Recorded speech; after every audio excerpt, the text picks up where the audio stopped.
ప్రపంచంలోనే పాకిస్తాన్ తర్వాత అంత పిచ్చ కంట్రీ ఇంకేదీ లేదని క్రికెట్ ఫ్యాన్స్ అంతా అనుకుంటుంటే ఇప్పుడు వాళ్ళ మాట తప్పని ప్రూవ్ చేస్తూ బంగ్లాదేశ్ అంటూ ముందుకు రావడమే కాదు, పాకిస్తాన్ కంటే ఇంకా చెత్త డెసిషన్స్ తీసుకుంటూ మొత్తం బంగ్లా క్రికెట్ని సంకనాకించేయడానికి రెడీ అయింది. అసలే బంగ్లా క్రికెట్ టీం ఎన్నో ఏళ్లుగా క్రికెట్ ఆడుతున్నా ఇప్పటికీ పిల్లబచ్చా టీమే. ఏదో ఇప్పుడిప్పుడే ఎదుగుతోంది. బీసీసీఐతో మంచి రిలేషన్స్ మెయింటైన్ చేసి భారత్తో ఎంత ఎక్కువ కుదిరితే అంత ఎక్కువ టోర్నీలు ఆడితే బంగ్లాదేశ్ క్రికెట్ బోర్డుకి 100 కోట్ల ఆదాయం వస్తుంది. ఆ ఆదాయంతో అక్కడ క్రికెట్ బోర్డు ఆటగాళ్లకు ఎక్కువ ఫెసిలిటీస్ ఇచ్చి దేశంలో క్రికెట్ని ఇంకా డెవలప్ చేయొచ్చు.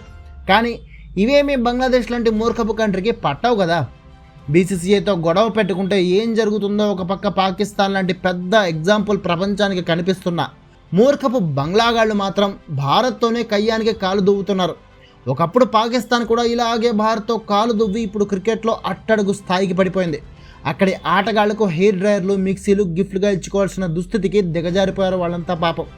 ఇక్కడ ఇంకో విచిత్రం ఏంటంటే పాక్ టీం ఒకప్పుడు ప్రపంచంలోనే టాప్ టీమ్గా ఉండేది. బీసీసీఐతో గొడవతో అక్కడి నుంచి పడి ఇప్పుడు అడుక్కుతునే స్థితికి దిగజారింది. అలాంటిది ఆల్రెడీ పిల్లబచ్చా రేంజ్ ఉన్న బంగ్లా టీం ఇప్పుడు భారత్తో పెట్టుకుందంటే ఇక ఆ టీం పరిస్థితి ఏంటో తలుచుకుంటేనే ఏది ఏమైనా బీసీసీఐతో గొడవను శాంతియుతంగా, ఇంకా కుదిరితే ఓ అడుగు వెనక్కి తగ్గి తీర్చుకోవాల్సింది పోయి మా ఆటగాళ్ళనే ఐపీఎల్ నుంచి పంపించేస్తారా అని కోపంతో రగిలిపోతూ మీ ఐపీఎల్ని మా దేశంలో ప్రసారమే కానివ్వం అంటూ ఏకంగా బంగ్లాదేశ్లో ఐపీఎల్ ప్రసారాలను నిషేధిస్తున్నట్లు యూనస్ ప్రభుత్వంలోని సమాచార ప్రసార శాఖ అధికారిక ప్రకటన విడుదల చేసింది. ఇక ఇప్పటికే భారత్లో మేము T20 వరల్డ్ కప్ మ్యాచ్లు ఆడం అంటూ ఐసీసీకే అల్టిమేటం ఇచ్చింది బీసీబీ. మరి వీటన్నింటితో బంగ్లా క్రికెట్ ఫ్యూచర్ ఏంటో నాకైతే ఖతమైపోయినట్లే అనిపిస్తోంది. మరి మీకు